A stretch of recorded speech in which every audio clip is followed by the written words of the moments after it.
and welcome to LNA Does Audio Stuff. Hey, welcome to this 4-episode series about writing beats and understanding rhythm. I have designed this course especially for people who are non-drummers, and I'm answering a lot of questions that I had when I started music production, and I did not really understand how rhythm works and how to build beats that are more human, more complicated, more variable, and in different genres. So this course is hopefully answering all of those questions. So before we go to the separate techniques in Ableton Live, I'm so happy to let you know that amazing professional drummer Sara Leigh Shaw agreed to be interviewed for this series. So she answers some of my questions on how we as non-drummers can make better beats, and she had some amazing tips. So each of these videos also start with a little interview moment with Sara Leigh Shaw.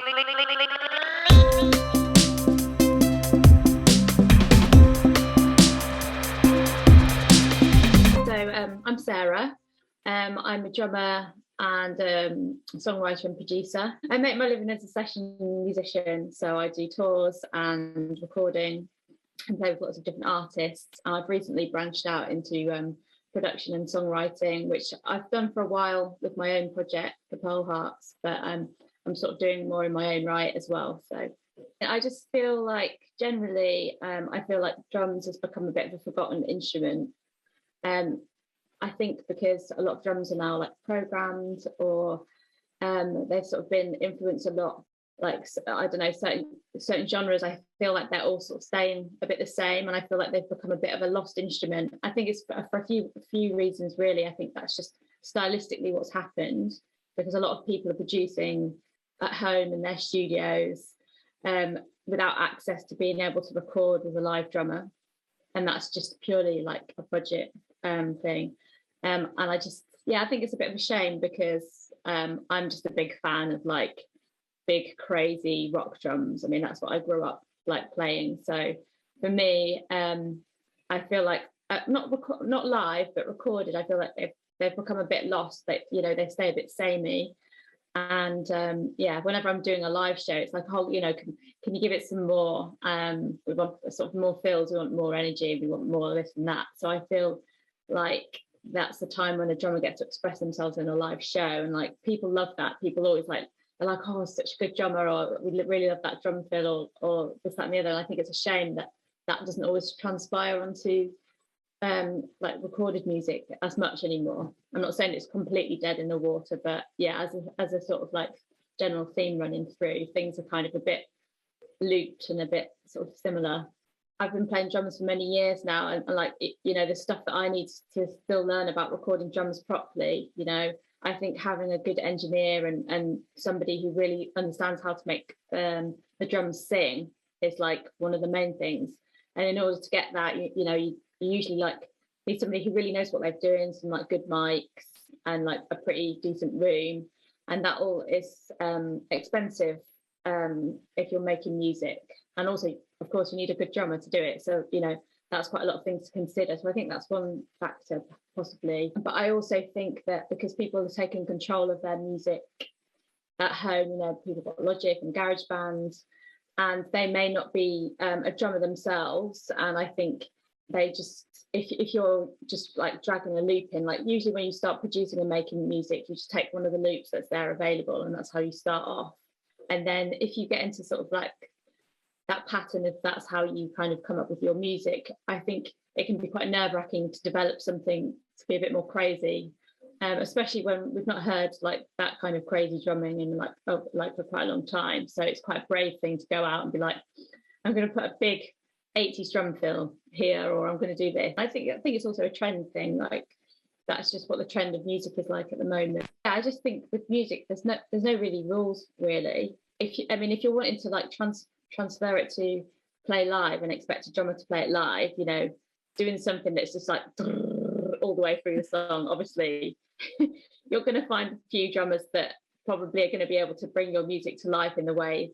But I think most drummers now are kind of used to sort of broken style beats and things being a bit sort of more off kilter and stuff. So I think, I think drummers like a challenge. They like to play something different in the end. So yeah, I think, the rules are there to be broken. Know them first, obviously.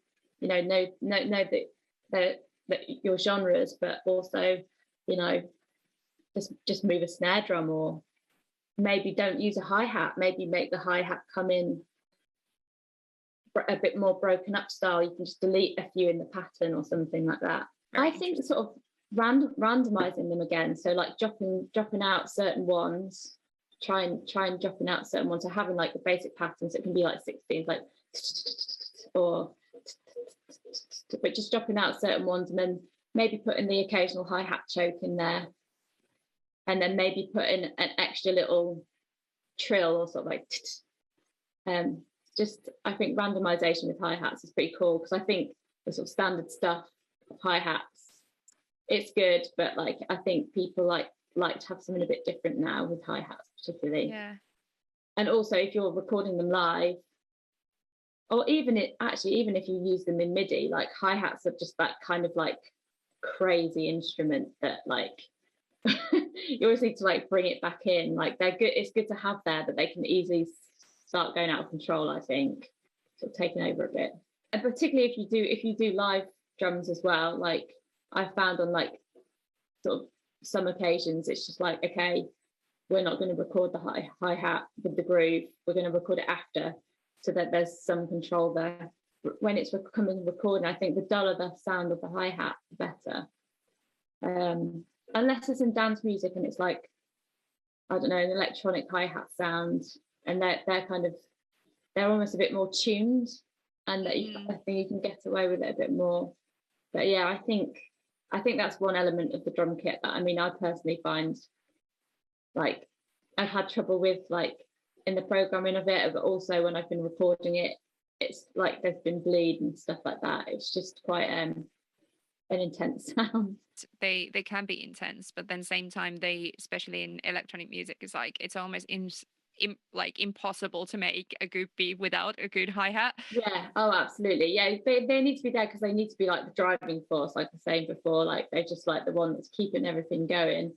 The best, so like to look at genres like in the past, like looking at like disco, so like going back and looking at disco, or like a song like Heart of Glass by Blondie, or something like that, like where like they've incorporated disco elements, and the choke's always going to be like, it's always on the offbeat, so it's kind of between the kick and the snare drum, so it's always on that sort of like eighth note in between the kick and snare, so it's like, isn't that quite housey as well? Yeah, exactly. It's like and then there's the yeah in the between. Yeah, but I think that's a good place to start, because it's so that you consistently know that it's going to be, you know that it's going to be consistently there. So if you can master having it in that point, so you're going to base it, and it also depends on the sound that you use from your MIDI programming. So if you're sort of, some hi-hat chokes, they sound wicked, like the open hi-hat, and then you just need to close them straight afterwards to give them, so you need to put something there to make the close happen. So yeah, but I think that's a good place to start if you look at some disco, or like, yeah, of course, house music, and then once you've kind of mastered how to do that and where it comes on the grid, you can add it into like different parts, and like again doing the random sort of like little hi-hat choke to give the music a sense of difference.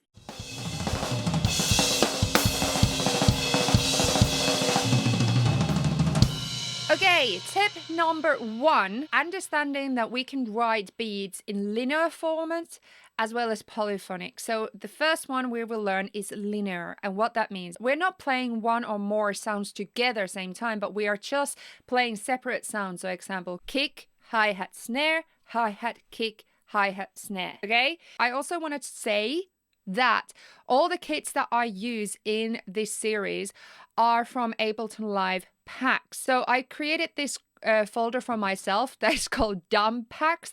I'm dyslexic, so I accidentally accidentally wrote drum packs, not drum, but I thought that was kind of funny, so I just left it as drum packs, even though they're not dumb. They are really great.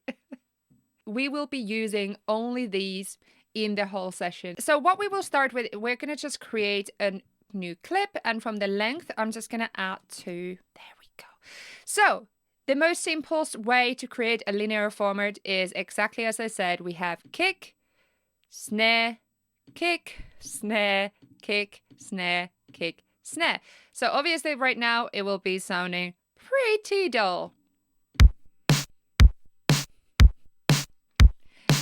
The most simplest way ever. By the way, I'm using also Benzel. The shortcut for that is B. There we go. We can call it Benzel, not pencil. Now we can make it even more interesting by adding hi-hats. So we can go to the 16 notes, hi-hats here, here, here, here, here, here, here, and here. And that is the most basic funky beat that we can have.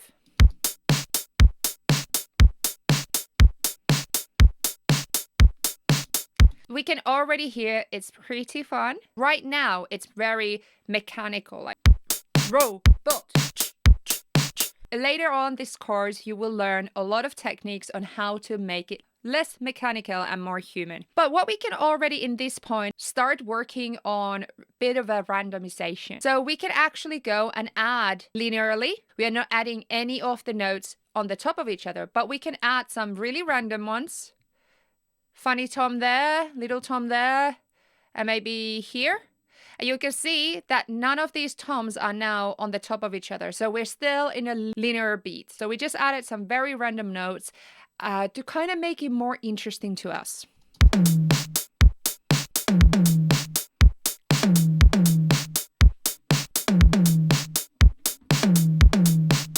That's so much fun.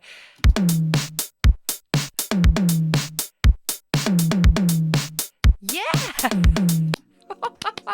Hey, at this point, I just want to give a huge thanks to the sponsor of this series, DistroKid. Personally, I've been using DistroKid for over a couple years now, I think. And then one of the things that I've been really, truly happy with DistroKid is that it has all these tools that I was almost like not aware that were even possibility or available for a person like me who is like a quite DIY self-publishing artist. So example, getting my official YouTube artist channel through DistroKid, also sending all the credits of all the songs, very important, especially as music producers. We want to be credited in every single song. And one of my favorite things is getting my lyrics part of the song. So when it goes to these distribution companies and also like Instagram or TikTok, the lyrics will be part of that song. So DistroKid has actually given my followers 7% off for the first membership. The discount as well as link to DistroKid is linked down below. And also thank you DistroKid for continually supporting my channel. Let's continue with the tutorial.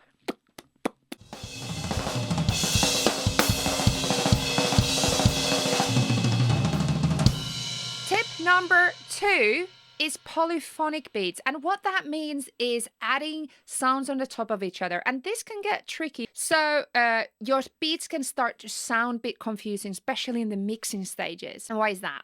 It's because all sound work in a frequency range. If we're going to put spectrum analyzer here and solo the kick, and what you can see is now the harmonics of the kick will be quite low in the frequency spectrum. Let's just have a listen to this.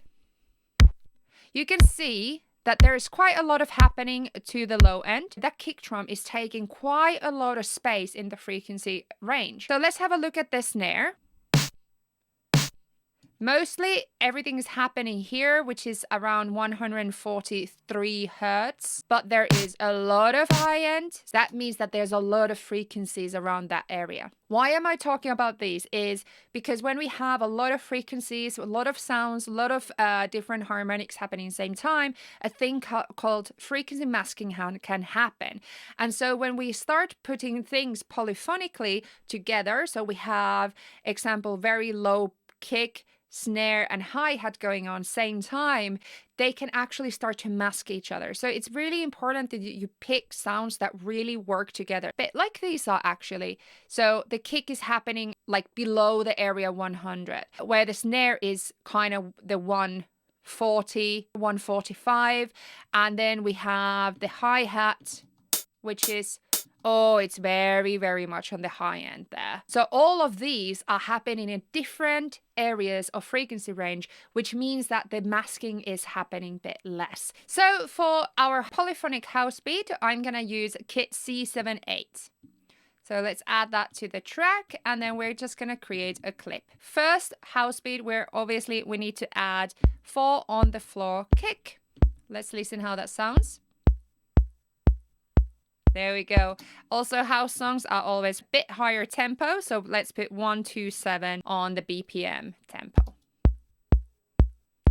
Little bit better, yeah. So the next step, we're going to add our polyphonic sounds. Here, we're going to add snare, and we're also going to add rim or clap or some kind of sound. So example, we could add the clave sound there as well. So now we have 3 sounds going on same time. So we need to make sure that they are not clashing, they're not masking. So we have clave, snare, and kick. Pretty sure they will be fine. So the clave actually gives it a really nice higher sound. We're going to add a close hi-hat.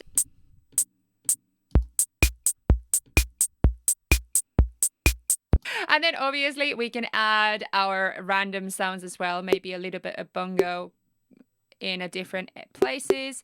So now obviously, because it's polyphonic, we can add them on the top of each other as well, like here.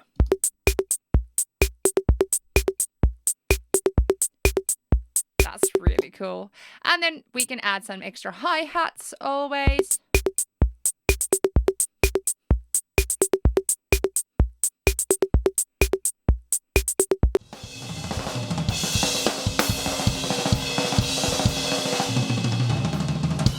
Okay, tip number 3 is, what can actual drummers play?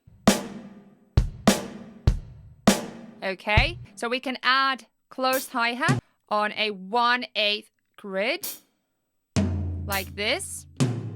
Whoop. Let's have a listen.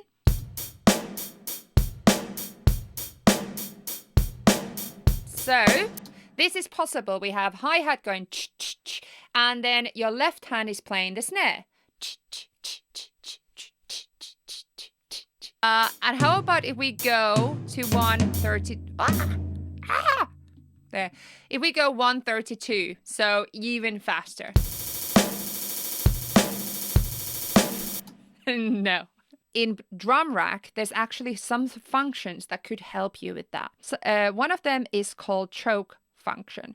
So if we're going to go here to the kit, open up the devices, we need to also see I/O settings for the chains. So let's go to the I/O, and now you can see here, receive, play, choke. So we usually have 2 different type of hi-hats. We have closed hi-hat and we have open hi-hats. Examples of that, here's a closed hi-hat. So it's kind of sharp, and then we have open hi-hat.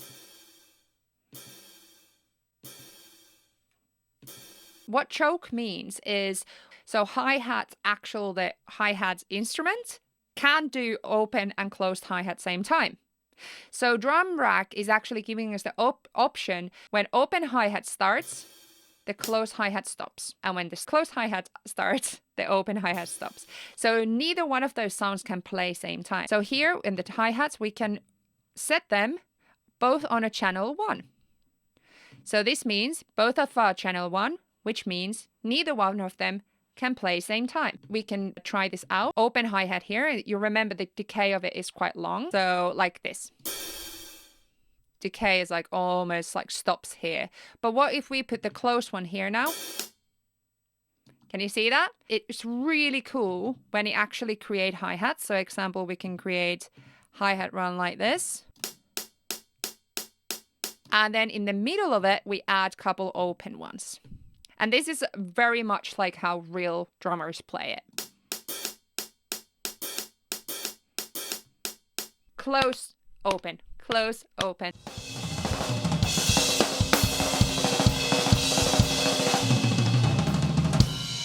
So tip number 4 is dynamics and velocity. I would say the biggest things that we need to look at here is obviously velocity. We can go here, open this up, and you can see velocity. So these are expression controls. So each of the notes have a velocity control. If you click a note, you can see that there is a blue thing here on the bottom that allows us to control its velocity. Velocity is basically a measurement between 1 and 127 that someone's hit it like with this kind of power or this kind of power or this kind of power. So that's the velocity, how hard, the power of it, how hard is it being hit. So it's not generally the volume of it, which is volume is part of it. Volume is the impact of someone hitting something very loud. The sound timbre is very different if it's something's been hit like this or if it's been hit like.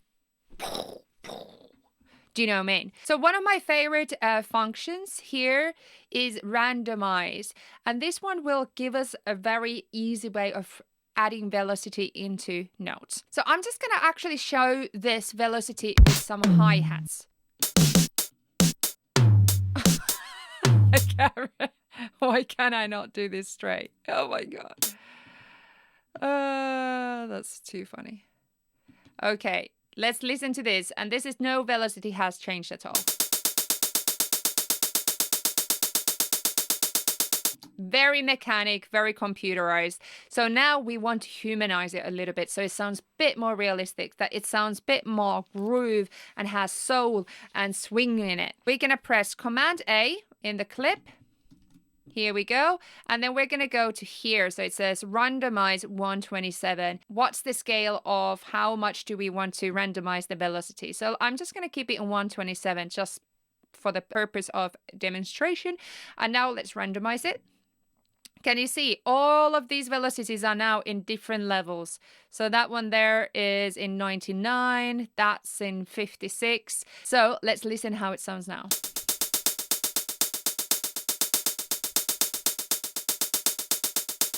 Sounds so much better. So it adds that kind of like a human type of feeling to it. Ooh.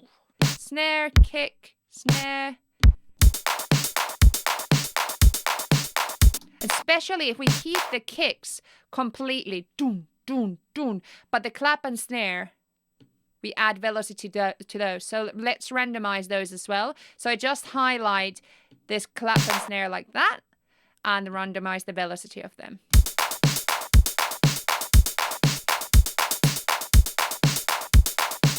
So if we go to the drum rack, so this is how much the volume is being modulated by the velocity of the sound. So all these notes are now being affected by the velocity, and that is modulating the actual volume of the clip as well. So let's put it on the closed hi-hats. Maybe let's put 100% higher, so it's even more impact. That's so cool. Less, 40%, less of an impact. 0, no impact, 100%.